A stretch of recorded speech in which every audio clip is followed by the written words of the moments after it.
Granddad was a preacher who walked into an unwritten history that has no written record as a franchise martyr just south of Danville. But today, the church he built and the church that today sits on the National Historic Registry right next door to the parsonage where he was born, and where my dad used to peer out the window to spot what in his childhood mind appeared to be the images of ghosts. And upon return to explore his North Carolina roots, a rising high school freshman saw a grown man cry his father, as he only then began to realize that he had seen the local members of the Ku Klux Klan who had probably killed his father. Mama, on the other hand, never got over the disdain for any place south of Union Station in Washington, where she was forced, as even a young adult, to give up her seat and relocate to the car reserved for the colored folks when traveling any place further south. So you can imagine their concerns as parents when their always cruising for a bruising irreverent preacher's kid son decided to choose General Lee's College in the Shenandoah as his choice to obtain a baccalaureate education, an education at the most competitive college in the Commonwealth of Virginia. Hello, my name is Major Mike Webb, and I am running for Arlington Public School Board. I have to admit that I voted for Donald Trump, even though I am not endorsed by the Arlington Republicans. So if you believe the president, the current president, that means that I am really not black, or ain't really black in my best vernacular. And in the memorable words of Michelle Obama or Justin Wilson, Mayor of Alexandria, we can just say that it is what it is in my best reliable Democrat voter voice. My body, your choice. But for the next few moments, we shall explore a few of the issues presented in the race for Arlington Public School Board, a public school district that is reported to spend more per pupil than any other public school division in the entire Commonwealth. But despite desegregating with all deliberate speed over 5 years after the landmark decision brought to the Supreme Court by Oliver Brown on behalf of his daughter Linda, continues to experience disparities not just between school facilities, adorned with politically corrected names, but also within the walls of their beautifully diverse and inclusive classrooms from the perspective of, for argument's sake, an African-American male who, like 53% of black males in America, remains single and has never been married, but like only 19% holds at least a bachelor's degree and from the most competitive college in the Commonwealth. Perhaps the most challenging, vexing issue in the 2021 race for school boards all across the nation is our attempt to reopen schools safely that had been closed because of a novel coronavirus, the effects of which even the Wall Street Journal says will find an adverse impact upon future earnings potential for every affected student, regardless of color, and has robbed children in kindergarten of development opportunities from which they will never recover. Well, unlike my Democrat opponent, a former school teacher, I did not just decide to attack this issue when a chance to run for school board opened up upon the decision of the incumbent, Monique O'Grady, an African-American mother of children who attended Arlington Public Schools and a 19-year volunteer on public school committees, decided to retire after only one term of service. Finding not even one parent of color, not the NAACP, not the Urban League or any social justice black church liberation theology congregation finding someone to take her place on the school board to address even a persisting achievement gap that has adversely impacted the future of around 54% of the 29,000 kids in Arlington Public Schools. But we can get back to that issue in a moment. By providence or just a secularly uncommon luck, I had the unique opportunity not only to have served as the most junior commissioned officer to have ever served as the operations officer for all U.S. Army strategic counterintelligence in the continental United States, with a front seat perspective on high-profile national security events from the Oklahoma City bombings and the Atlanta Olympics pipe bombing to capture and convict persons engaged in espionage like the Walker spy ring and Richard Hansen, the double agent spy next door and pious Catholic with an erotic in-the-closet life who was charged with 15 counts of espionage, but also to serve as a critical staff officer role in launching the precursor to the National Medical Intelligence Center, or NMIC, which George Stephanopoulos had reported last April was supposed to have alerted the former president about an emerging public health crisis in the central mainland of China as early as November 2019. And many thought that had early warning been there, that would have been a good thing. So let's just say that while a novel coronavirus may have been new to most folks rushing to come up a steep learning curve with the pucker factor high, I had already taken the prerequisite courses about 3 decades ago. And consequent to a highly partisan environment, found not even one welcome ear regarding a pathogen that only now many are beginning to suspect may have found origins in a laboratory in Wuhan, searching for clues in emails from Dr. Fauci after over 600,000 Americans, mostly the elderly in nursing homes, a known high fatality risk from the start, have become another statistic in our pandemic history. Are we concerned about keeping ourselves alive? Hidden behind masks and washing hands. For the record, when there were only 45 cases of infection and only 1 death in the Commonwealth, only 3,000 total cases of infection in the entire country, I took that case to court, not just on Facebook. And today there are over 33 million persons across the nation who have been infected. Over 678,000 in Virginia, where over 11,000 have died. But not for a partisan politics, the predominant theme of the age and taste of the nation. Perhaps at least some of those lives may have been saved. Perhaps fewer businesses and churches would not have permanently closed their doors, or now trying to reopen, recover, which include 1/5 of churches in America and around 43% of Black-owned businesses. But the priority by every metric was to perform a duty and break records in an election of a lifetime while schools and libraries were closed. Back in June of last year, when the Washington Post had been accusing those opposed to a popularly prevailing narrative of a purely scientific zoonotic evolution in natural selection, of attempting to make a medical issue a political one, even they chose to bury under the lead about a spate of research that supported wearing masks, that even the most recent studies regarding non-medical grade facial coverings had not evolved in an evolving science since over a decade ago, when the Obama administration, the NIOSH, had attempted to prepare for the next pandemic and had tested non-medical grade substitutes with the very same diagnostic equipment that is used to rate the N95, the gold standard in protection for most government public health workers. And they had failed, even with a less rigorous test. But not even that definitive finding did not alter any evidence-based policy.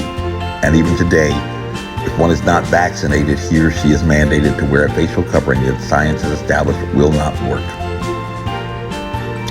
And unlike my Democrat opponent and all of her party's science, we took that case to federal court, which since last August remains unaddressed and on appeal at the Fourth Circuit in Richmond, unwilling because of a partisan politics to address the issue in a case where the nation's only physician serving as a state governor decided to evade the service of a summons from the United States Marshal, a felony by any measure, and not even that was reported in the press. And for many, unless it involves a secret raid against sex traffickers reported by QAnon, if it is not in their echo chamber news content, then it could not possibly have happened. But it did. So let me tell you something that you are not going to read in the press which anyone could readily discover if they ever actually read the science reports that form the primary sources upon which reporters are supposed to rely and report the news. Let me tell you the truth, because Joe Biden says that you want the truth. A less than 5% infectious pathogen is not a communicable disease. And the World Health Organization stated that in plain English after review of almost 56,000 laboratory-confirmed cases in China. And at a time when there were less than 3,000 total cases in the United States, and not even one in the Commonwealth of Virginia, that found its first infection on March 7th, 1 month after the Virginia Department of Health declared a communicable disease or public health threat beyond its authority.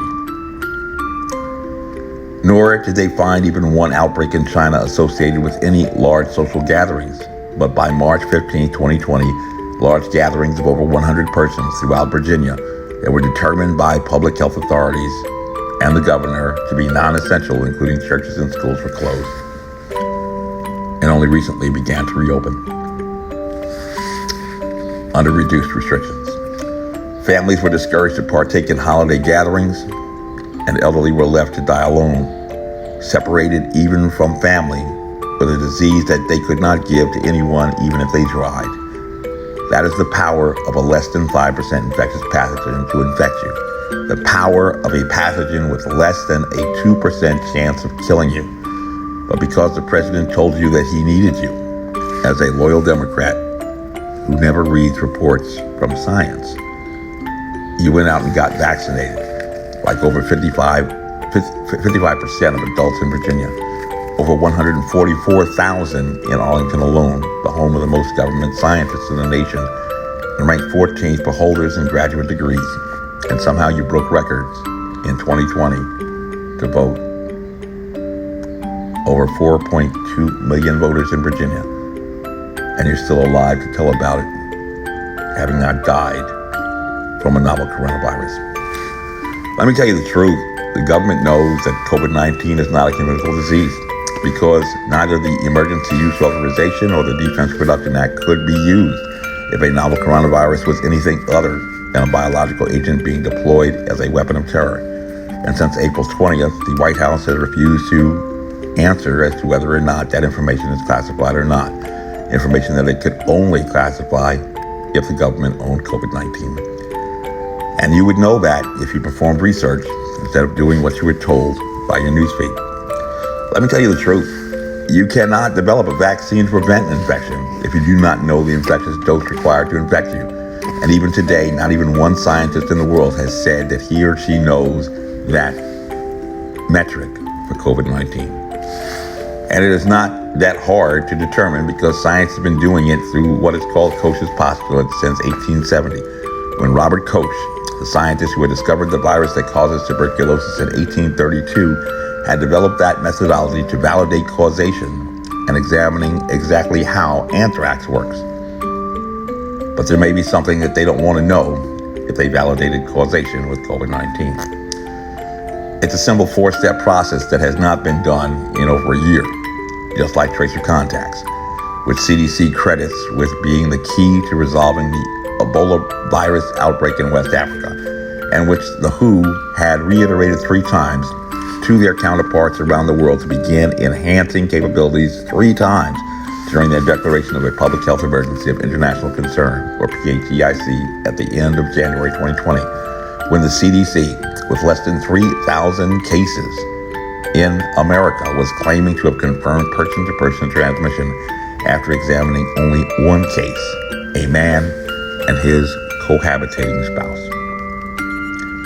which is simply not science by any measure.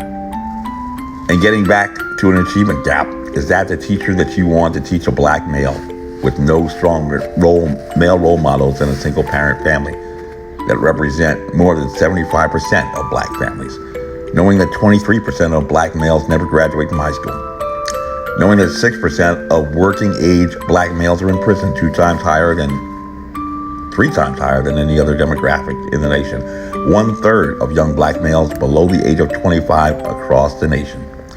Is that the teacher you want, knowing that 60% of fatalities to a novel coronavirus in the state capital of Richmond are persons of color, And knowing that black males represent 2 times more than any other demographic, the over million Americans living with HIV infection, over half of whom do not even know that they are infected, and who were among the highest in fatalities to a novel coronavirus, the growing evidence suggests found an origin in a virology lab in Wuhan. While for over a year, your president, the president who you elected, told you that it would all go away if you simply wore a mask, washed your hands, practiced social distancing, and got vaccinated when it was your turn.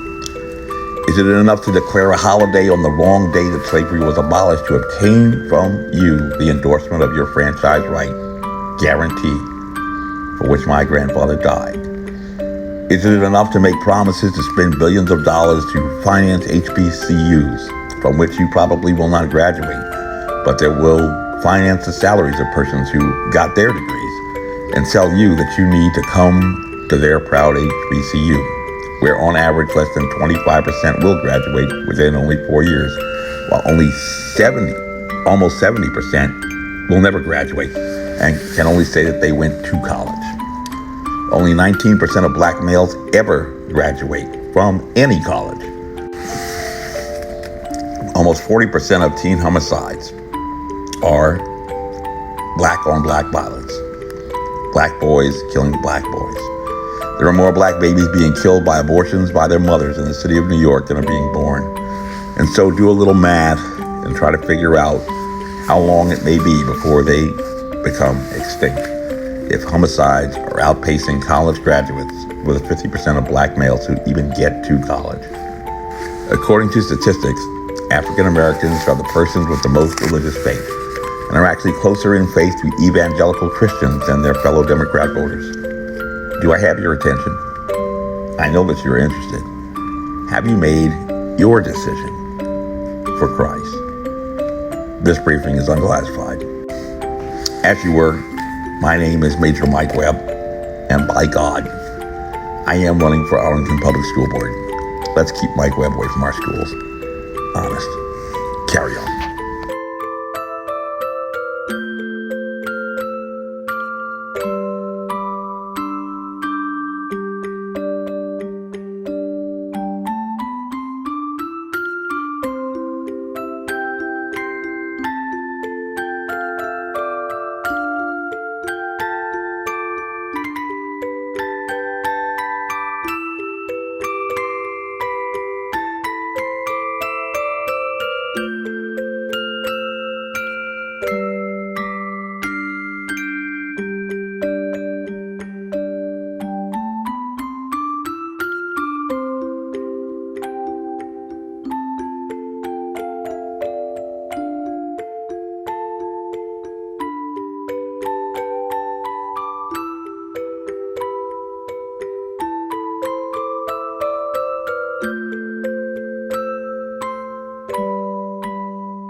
This advertisement was authorized by Mike Webb.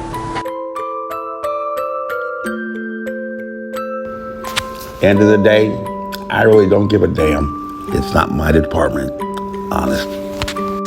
And y'all come back now. Here.